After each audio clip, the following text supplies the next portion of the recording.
Iri dengki. Ada pihak yang iri melihat Pak Jokowi dan Pak Prabowo akur. Sampai-sampai Pak Prabowo menyentil pihak-pihak yang ingin memecah belah hubungannya dengan Pak Jokowi dalam sebuah pidato. Siapa orang-orang ini? Mari kita bongkar. Oke. Dendam terus bawahnya, dendam, benci, dendam, benci yang selalu paling presiden lah pokoknya. Saya nggak ini loh. Saya ini loh, kalau nggak jadi saya tuh kamu tuh nggak jadi apa-apa loh. Kayak gitulah. Ketemu sama mantan presiden itu kalau Pak SBY sama Ibu Mega mau seperti Pak Jokowi itu banyak juga pasti yang ngantri. Selamat datang di Yuda Media.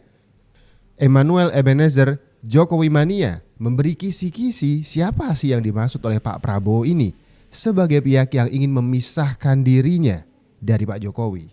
Ya, apa yang disampaikan Mas Toto itu betul sekali ya. Kita tidak alergi dengan kritik. Tapi kan kita tahu politik itu kan seperti apa ya. Ruang yang segitu-gitu aja. Nggak kemana-mana. Dan kita bisa mengidentifikasi ini arah politiknya apa. Kan kita punya analisa tersendiri. Gitu. Jadi kita nggak terlalu susah mengidentifikasi arah politiknya. Sikap politiknya. Kan kita bukan ABG. Kita tahu semua arah muara politiknya kemana.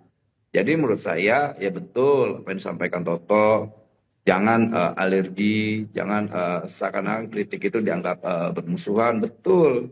Tapi yang kita harus tahu selama ini yang selalu mengorkestrasi permusuhan itu siapa gitu loh. Kan kita tahu siapa yang selalu menenteng kebencian dan dendam yang nggak pernah tuntas diteng-teng tuh dendam-dendam terus. Nah Prabowo karakternya bukan pendendam. Siapa sih Gitu Mas loh. Noel yang Anda maksud itu? Hah? Partai kah? Individu kah? Atau bagaimana?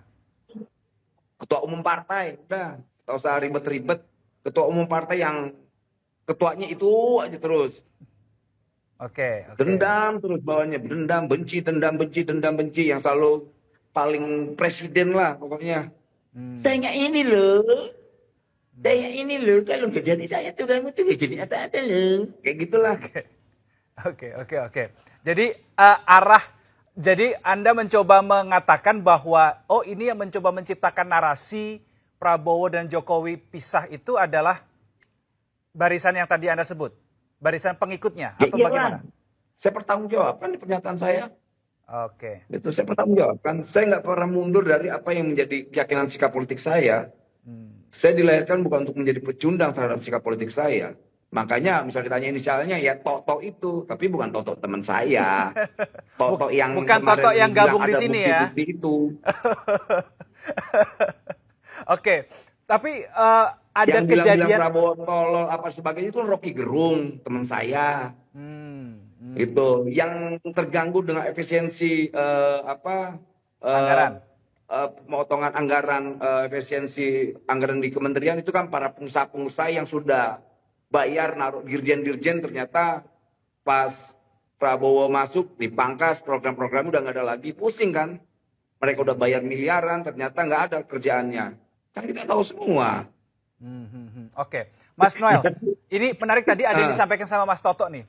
Jadi memang betul ada pihak yang mencoba terus membangun narasi-narasi yang ingin mencoba memisahkan itu, tapi ada juga loh tokoh-tokoh yang menarasikan, mengingatkan begitu sebagai reminder.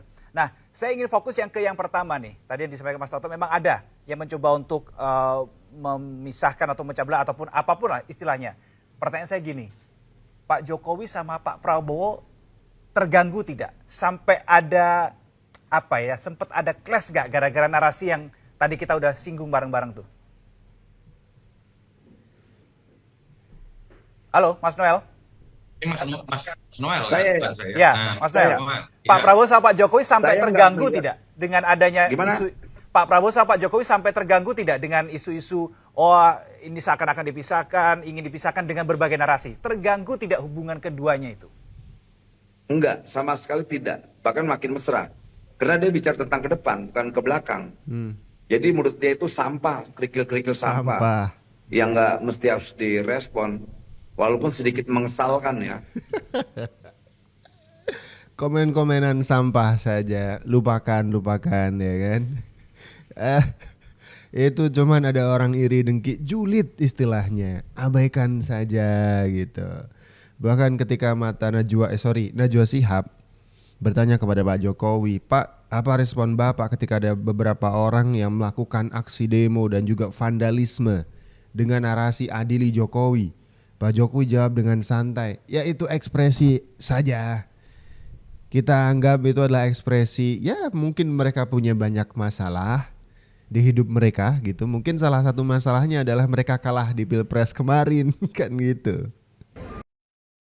Kata Pak Mantan yang melakukan gerakan adili Jokowi itu adalah karena dampak Pilpres. Wah.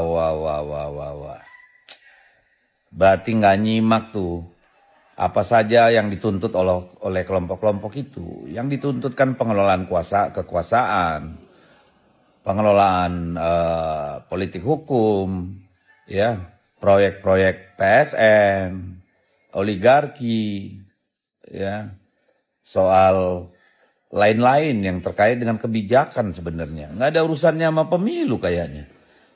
Dan kayaknya itu bukan kelompok-kelompok partai politik tuh atau kontestan pemilu kemarin. Apa iya ada orang Nasdem, PKB, PDI Perjuangan, Hanura, dan segala macam itu di kelompok-kelompok itu? Cuman jangan kita jadi orang polos juga sih Bang Deddy Sitorus. Kita sama-sama tahu segala yang terjadi kemarin sifat dan nuansanya politis. Jangan seakan-akan itu rakyat yang bergerak. Kita sama-sama tahu Pak Jokowi sudah tidak menjadi presiden sekarang. Bahkan jadi ketua RT pun enggak. Ada urusan apa menyerang Pak Jokowi? Tentu saja itu nuansanya politik begitu. Dan ketika Pak Jokowi mengatakan bahwa bisa jadi mereka sedang mengekspresikan kekesalan karena kalah di Pilpres, saya rasa itu jawaban yang paling masuk akal. Jawaban apa lagi yang bisa kita terima dengan akal sehat? Kenapa Pak Jokowi yang bahkan tidak lagi menjabat di jabatan apapun masih ngerasa kesel aja orang-orang itu gitu?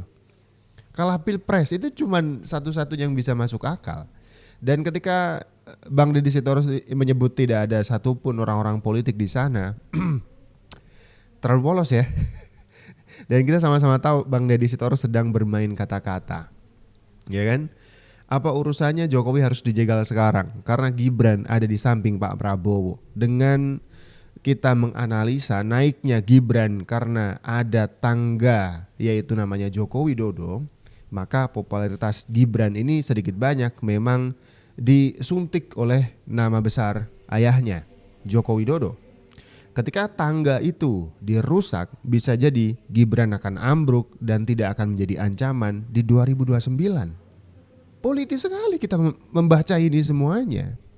Dan ketika itu bentuknya adalah tuntutan soal hukum, soal kesalahan-kesalahan mereka yang katanya ada pelanggaran-pelanggaran, Pak Jokowi bahkan mempersilahkan, silahkan dibuktikan.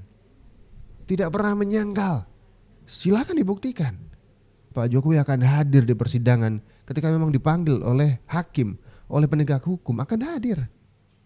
Yang memberikan pangkat jenderal lengkap kepada Prabowo siapa? Pak Jokowi.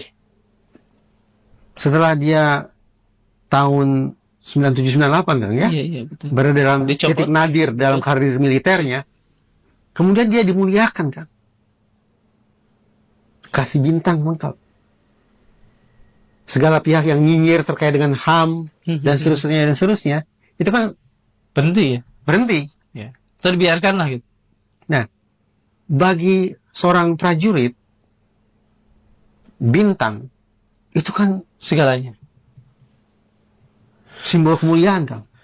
Oke. Jadi bagaimana mungkin orang yang sudah mengangkat kemuliaan itu nantinya justru akan diperlakukan, dibiarkan, bahkan dimobilisasi otoritas penegakan hukum untuk membawa orang ini ke proses persidangan?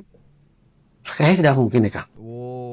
Reza Indragiri, ahli forensik yang menyamar ya kan, karena ini kemudian komentar soal politik. Ini ahli forensik atau ahli politik? Cuman komentarnya ini kalau boleh saya singkat adalah Pak Prabowo itu tidak akan mungkin mengadili Pak Jokowi. Kata Reza Indragiri, Pak Prabowo itu sudah dikasih bintang 4 sama Pak Jokowi, sudah dijadikan jenderal gitu. Jadi nggak mungkin dia akan berkhianat ke Pak Jokowi. Waduh, Analisanya seakan-akan ada transaksional sehingga Pak Jokowi dan Pak Prabowo saling mendukung, saling menjaga nama baiknya. Jadi tidak mungkin akan berkhianat. Oke. Tapi pertama-tama ketika ada kalimat adili Jokowi, Pak Jokowi bahkan kemarin pernah mempersilahkan. Silahkan dibuktikan. Tidak terlihat seperti berlindung, sembunyi, lari dari tuduhan. Kok tidak terlihat seperti itu? Ketika ada narasi adili Jokowi, Pak Jokowi justru menantang, silahkan dibuktikan. Ketika tidak ada bukti, maka analisa atau kesimpulan yang disimpulkan oleh Pak Jokowi, oh bisa saja gerakan adili Jokowi adalah gerakan ekspresi dari kalah pilpres. Ya sudah, ini bukan soal Pak Prabowo tidak mau dan tidak mampu mengadili Pak Jokowi. Buktinya ini soal apa dulu gitu, pembuktiannya seperti apa? Kalau tidak ada, bagaimana orang-orang bisa menyimpulkan ada sebuah kejahatan? Buktinya saja tidak ada. Kalau ketemu sama mantan presiden itu, kalau Pak SBY sama Ibu Mega mau seperti Pak Jokowi itu banyak juga pasti yang ngantri. Karena buat rakyat itu ketemu tokoh bangsa kan luar biasa. Jangankan level presiden atau mantan presiden, level mantan menteri aja banyak yang masih didatengin rumahnya.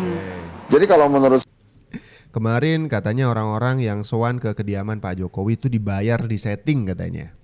Nah sekarang ketika itu tidak terbukti ya kan, bahwa itu cuma hoax segala, katanya ada bus-bus di depan kediaman Pak Jokowi itu adalah mengangkut orang-orang yang datang ke Pak Jokowi, dikoordinir dan seterusnya.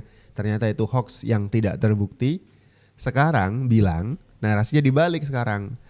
Pak Jokowi itu bisa banyak yang datengin, soalnya ya mau aja ngebuka pintu. Coba Pak SBY, Ibu Mega mau ngebuka pintu pasti juga banyak. Jadi itu bukan hal yang istimewa. Oke siap. Pertanyaannya ya kenapa Pak SBY dan Bu Mega tidak mau membuka pintu seperti Pak Jokowi? Analisa saya adalah justru Pak Jokowi itu sedang melakukan hal yang resikonya besar. Sejak 2004, mungkin sejak menjabat sebagai wali kota Solo, cara gerak politik Pak Jokowi memimpin dan duduk di kursi kepemerintahan itu adalah dengan cara sedekat mungkin jaraknya dengan rakyat sehingga bisa mendengar keluh kesah rakyat langsung. Nah, resikonya adalah ketika dekat dengan rakyat itu dekat dengan orang banyak. Bisa jadi orang itu adalah pendukung yang suka dengan kinerja Pak Jokowi. Sekaligus Pak Jokowi tahu dia akan dekat dengan orang-orang yang tidak suka dengan dirinya. Resiko itu Pak Jokowi ambil. Ya, buktikan sekarang, buktinya tuh banyak sekali orang yang masih menghina, mencaci Pak Jokowi. Kenapa? Karena sedekat itu Pak Jokowi sosoknya dengan masyarakat, dengan rakyat, tidak seperti elitis. Elitis itu bahkan rakyat tidak apa istilahnya, tidak berani menyebut namanya. Itu sangat elit. Pak Jokowi tidak, sangat merakyat. Tapi Pak Jokowi tahu resikonya. Dia akan dekat dengan rakyat. Rakyat yang mencintai dirinya, bahkan juga dengan rakyat yang membenci dirinya. Itu resiko yang beliau ambil. Beliau tidak memberi jarak. Nah sekarang kenapa Pak SBY dan Bu Mega takut untuk dekat dengan rakyat? Kenapa? Takut ketika ada yang benar-benar mengatakan ada rakyat yang bilang benci dengan beliau berdua. Pak Jokowi tahu benar itu resikonya. Begitu. Dan justru ketika ada banyak orang yang sekarang datang ke Pak Jokowi itu sebenarnya adalah balas dendam. Ya. Karena dulu selama 10 tahun Pak Jokowi memerintah itu selalu belusukan, selalu mendatangi rakyat dan sekarang dibalas. Rakyat gantian yang datang ke Pak Jokowi. Balas dendam saja, tapi dalam arti yang baik ya.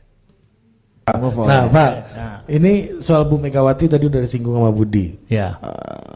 Bu Megawati di pemilu kemarin sempat teriak-teriak. Ya. Ini kelahiran Neo Orba gitu, Orde Baru kembali lagi gitu. Dan itu sekarang banyak yang berspekulasi hubungannya sama Pak Jokowi makin jauh dan makin susah ketemu. Nah menurut Pak Yusuf, apakah dua tokoh ini harus ketemu agar pemerintahan Prabowo Gibran nanti ke depannya akan menjadi sebuah pemerintahan yang kuat dan stabil gitu? Kalau saya enggak tuh ya. Kalau saya berpendapat Megawati itu sudah has been. Dan kalau dia pinter, dia sekarang mundur, masih terhormat. Besok kalau dia buat kesalahan-kesalahan yang lebih fatal lagi kan celaka dia. Siapa lagi yang menghormati dia? Iya. Dia anak Soekarno boleh saja. Gua cucu Soekarno, mau apa? Kan gitu.